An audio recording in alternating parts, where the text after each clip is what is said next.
সম্প্রতি কাতারের রাজধানী দোহায় অনুষ্ঠিত আরব ও ইসলামী জাতিগোষ্ঠীর জরুরি বৈঠকে ইসরায়েলের নির্মম হামলার তীব্র নিন্দা জানানো হয়েছে। তবে এখনও সুনির্দিষ্ট প্রতিশোধমূলক পদক্ষেপ গ্রহণের ঘোষণা দেয়নি অংশগ্রহণকারী দেশগুলো। সম্মেলনের সবচেয়ে গুরুত্বপূর্ণ সিদ্ধান্ত হতে পারে জিসিসির সদস্য রাষ্ট্রগুলোর যৌথ প্রতিরক্ষা ব্যবস্থা চালু করার প্রতিশ্রুতি। এই ঘোষণাটি আসে জিসিসির অন্তর্ভুক্ত ৬টি দেশ Bahrain, Kuwait, Oman, Qatar, Saudi Arabia সংযুক্ত আরব আমিরাত থেকে। সম্মেলনে কাতারের আমির Sheikh Tamim bin Hamad Al Thani বলেন, কাতারের রাজধানী ইসরায়েলের কাপুরুষোচিত হামলার শিকার হয়েছে। তিনি আরও বলেন, ইসরায়েল বহুবার লেবানন, সিরিয়া এবং ইয়েমেনে বোমা হামলা চালিয়েছে এবং সিরিয়ার জমি দখল করেছে। এছাড়াও লেবানন থেকে সেনা প্রত্যাহারের বিষয়ে ইসরায়েল অস্বীকৃতি জানিয়েছে। শেখ তামিম আরও বলেন, ইসরায়েলের প্রধানমন্ত্রী বেনিয়ামিন নেতানিয়াহু আরব এলাকায় ইসরায়েলি প্রভাব বিস্তারের চেষ্টা করছেন। আল্লাহু আকবার। এদিকে সম্মেলনে আরব ও ইসলামী দেশগুলো কাতারের পাশে থাকার প্রতিশ্রুতি দিলেও সামরিক বা কূটনৈতিক কোনো স্পষ্ট পদক্ষেপ এখনও প্রকাশ করা হয়নি। জিসিসি জানিয়েছে, প্রতিরোধ গড়ে তোলার বিষয়ে জোটের সামরিক সংগঠনগুলোর আলোচনা শুরু হয়েছে।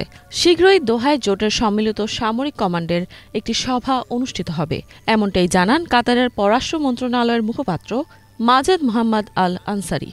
যদিও এই নতুন প্রতিরক্ষা ব্যবস্থার বিস্তারিত তথ্য এখনও জানানো হয়নি, তবে এটি এমন একটি নীতির উপর ভিত্তি করে তৈরি হতে পারে যেখানে কোনো সদস্য দেশের বিরুদ্ধে আক্রমণ হলে সেটি পুরো জোটের বিরুদ্ধে হামলা হিসেবে বিবেচিত হবে।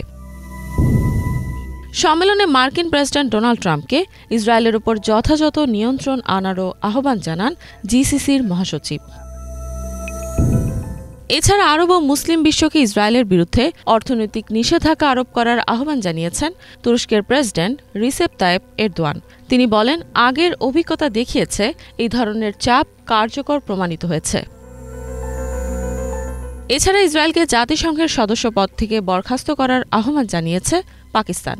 পাশাপাশি তারা একটি আরব ইসলামিক টাস্ক ফোর্স গঠনের দাবি উত্থাপন করেছে। এদিকে মালয়েশিয়ার প্রধানমন্ত্রী আনোয়ার ইব্রাহিম ইসরায়েলের বিরুদ্ধে কঠোর নিষেধাজ্ঞা আরোপ এবং কূটনৈতিক ও বাণিজ্যিক সম্পর্ক বন্ধ করার আহ্বান জানিয়েছেন। এর আগে ইরানের প্রেসিডেন্ট মাসুদ পেজেশকিয়ান মুসলিম রাষ্ট্রগুলোকে ইসরায়েলের সাথে সব ধরনের সম্পর্ক ছিন্ন করার আহ্বান জানান। দোহায় সম্মেলনটি চলাকালীন সময় ইসরায়েল সফর করেছেন মার্কিন পররাষ্ট্রমন্ত্রী মার্কো রুবিও। ওদিকে প্রেসিডেন্ট ট্রাম্প জানিয়েছেন, ইসরায়েল কাতারের ওপর আর কোনো আক্রমণ চালাবে না। এদিকে মধ্যস্থতাকারীদের ওপর হামলা প্রমাণ করছে যে গাজায় যুদ্ধ অবসানের প্রচেষ্টাকে ইচ্ছাকৃতভাবে ব্যর্থ করতে চায় ইসরায়েল।